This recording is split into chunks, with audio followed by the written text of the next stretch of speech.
দাদা ভাই তো আজকে বার্থডে ছিল, তো তোমাদের দেখলে ওরা খাচ্ছে, তো অনেক কিছু খায়নি। দেখো কত রকমের ভাজা সবজি সব রয়েছে, মিষ্টি চাটনি সব রয়েছে। তাই ওর পাতেই আমি না খাবারটা নিয়ে নিলাম, আর আমি ঘরে নিয়ে চলে আসলাম, দিয়ে একটু বসে খাবো ভাতগুলো। তো ওর পাতেই আজকে নিয়ে নিয়েছি, যেহেতু মা তো খেতে পারে না, না ওই জন্মদিনের খাবারটা মা খায় না, আমরাই খেয়ে নিই, ওই জন্য নিয়ে চলে এলাম।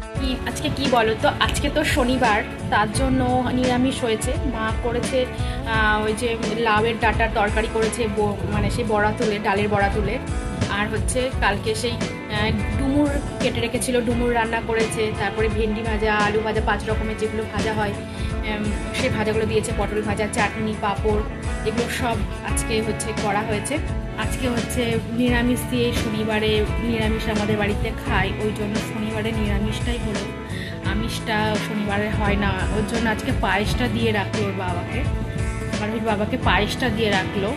তো পায়েসটা আর 5 রকমের ভাজা তরকারি দিয়ে, ডাল দিয়ে, সব রকম দিয়ে আজকে দিয়ে রাখলো। কালকে খাওয়া দাওয়া হবে বাড়িতে।